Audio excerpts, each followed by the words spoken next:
नमस्कार साथियों, निर्वाण क्लासेज अयोध्या में आपका पुनः एक बार फिर स्वागत है। आज हम एक वर्तमान के चर्चित शब्द पर चर्चा करेंगे। कोरोना काल में क्वारंटीन शब्द बहुत चर्चित है। आखिर ये क्वारंटीन है क्या? क्या इसका उल्लेख पहले भी है? क्या लोग इस शब्द के संदर्भ में जानकारी रखते थे या नहीं रखते थे? या क्या इसका विधि में भी कोई उपयोग किया गया है, विधिक शब्द भी है? तो हम देखेंगे तो हम पाएंगे कि हमारे यहाँ लागू भारतीय दंड संहिता जो अपराध विधियों पर नियंत्रण का कार्य करती है, उसमें किसी धारा में इसका उल्लेख है। उसके संदर्भ में ही आज हम चर्चा करेंगे। ये आज की डेट में यह शब्द और यह धारा एक सामान्य अध्ययन का विषय बन गई है, जिसे हम सिर्फ लीगल दृष्टिकोण से नहीं देख सकते हैं, सामान्य जानकारी के रूप में भी इसको देखना उचित रहेगा। तो हम देखते हैं कि क्वारंटीन से संबंध में क्या रूल रेगुलेशन, क्या ऐसी चीज़ भारतीय दंड संहिता में उल्लिखित है और संबंधित उसकी धारा कौन सी है, जिसके बारे में आप भी जानिए, औरों को भी बताइए। जानना अनिवार्य है, समय के साथ चलना चाहिए।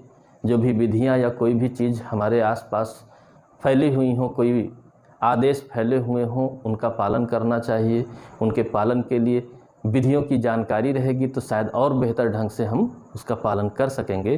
तो हम रूल ऑफ क्वारंटीन के बारे में आज थोड़ा सा जानकारी प्राप्त करेंगे। क्या है रूल ऑफ क्वारंटीन?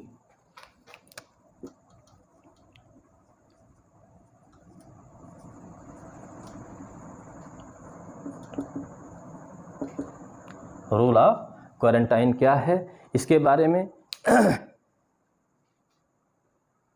इसको हिंदी में क्या कहते हैं, इसे हिंदी में कहते हैं संगरोध का नियम। संगरोध का नियम, ठीक है। इसका उल्लेख भारतीय दंड संहिता में, भारतीय दंड संहिता यानी कि जिसको हम कॉमन नाम आईपीसी के रूप में जानते हैं, इसकी धारा, ठीक है, किस धारा में उल्लिखित है? ये भी प्रश्न बनेगा। ये भी एक सामान्य जानकारी का प्रश्न है कि हम हत्या आदि में धारा जान रहे हैं, कहाँ सज़ा मिलती है, कहाँ सज़ा नहीं। आज एक चर्चित शब्द हमको मिल गया, क्वारंटीन, संगरोध का नियम, ठीक। इसके बारे में अचानक धारा पूछ ले तो हम कैसे करेंगे? तो उसके लिए जानना जरूरी है। धारा 271, सेक्शन 271 आईपीसी में इसका उल्लेख किया गया है। यानी ये आईपीसी भारतीय दंड संहिता हमारी कब बनी थी? 1860 में बनी थी, ठीक। लागू कब हुई?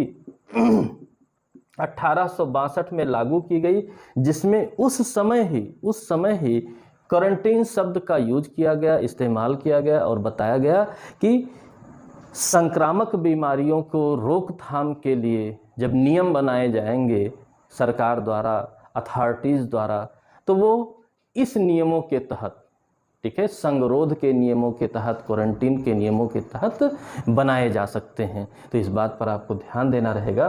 धारा 271 क्या कहती है धारा 271, ठीक है। ये क्या कह रही है? ये कह रही है संक्रामक रोग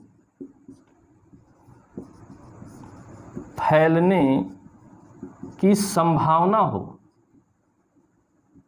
या फैल रहा हो, यदि किसी एरिया में जहाज़ों पोतों, यहाँ जहाज़ों पोतों के संबंध में लिखा हुआ है, जैसे भारत में भी माना जा रहा है कि कोरोना विदेशों से आया है, तो अगर क्वारंटीन का रूल पहले से ही लागू किया गया होता, संगरोध का नियम पहले से ही लागू किया गया होता, तो शायद इस महामारी से हम बहुत हद तक बच भी सकते थे। लेकिन जब आ ही गया है तो उस पर बचने के लिए क्वारंटीन, नए सिरे से हम क्वारंटीन होना शुरू कर रहे हैं, ठीक है। संक्रामक रोग फैल रहा हो, ठीक है, इन्फेक्शन वाली डिजीजेज फैल रही हों, उनकी संभावना हो फैलने की, तो इसकी रोकथाम के लिए जब सरकार कोई नियम बनाती है कि एक दूसरे में समन्वय ना होने पाए, तो वो क्या होता है? क्वारंटीन रोल होता है। यानी समागम को विनियमित करना, इसकी संभावना हो तो क्या किया जाता है? समागम को विनियमित करने के नियम बना दिए जाते हैं, जिन्हें कहा जाता है संगरोध का नियम, रूल ऑफ क्वारंटीन। समागम को विनियमित करना यानी रेगुलेटिंग द इंटरकोर्सेस, रेगुलेटिंग द इंटरकोर्सेस,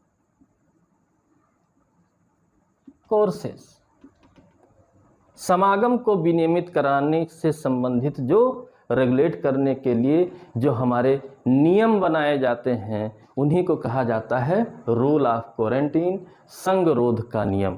ठीक, यदि इन नियमों का उल्लंघन किया जाता है, इनका यदि आप उल्लंघन कर रहे हैं तो आपको सजा भी दी जाएगी।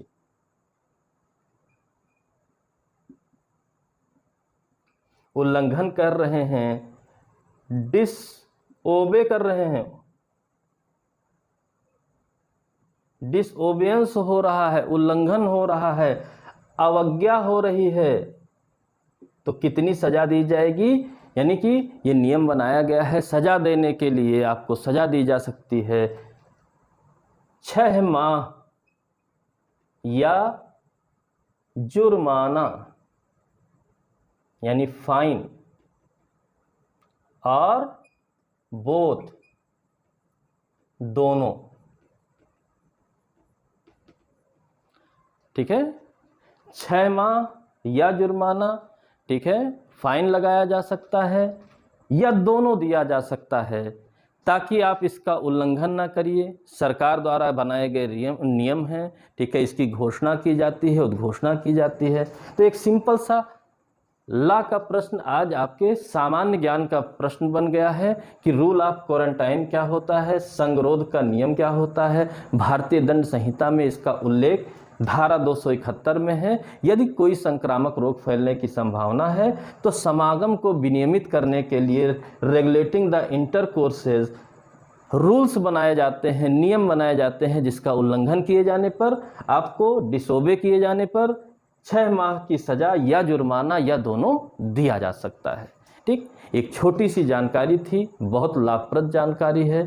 ठीक है, व्यवहारिक जीवन में भी लाभप्रद है, प्रश्नों के दृष्टिकोण से भी लाभप्रद है। हाल फिलहाल में जो आने वाले प्रश्न पत्र हैं आपके, उनमें सामान्य ज्ञान के रूप में भी इस प्रश्न को पूछ सकता है। विधि का तो इम्पॉर्टेंट प्रश्न है ही है, जुडिशरी के बच्चों के लिए भी इम्पॉर्टेंट है, और जो जुडिशरी से इतर बच्चे हैं, उसके अलावा बच्चे हैं जिनको सामान्य ज्ञान का, सामान्य अध्ययन का प्रश्न पत्र सॉल्व करना है, उनके लिए भी मोस्ट इम्पॉर्टेंट है कि वो इस बात को जाने कि संगरोध का नियम होता क्या है, इसकी लीगल वैल्यू क्या है, लॉ में इसका उल्लेख क्या है, किस प्रकार से है, इस बात को आप जानिए। इसी पर्पज़ से आपका वीडियो था। इसको आप मैक्सिमम शेयर करिए, लाइक करिए, देखिए, याद रखिए, आने वाले प्रश्नों के लिए मोस्ट इम्पॉर्टेंट है।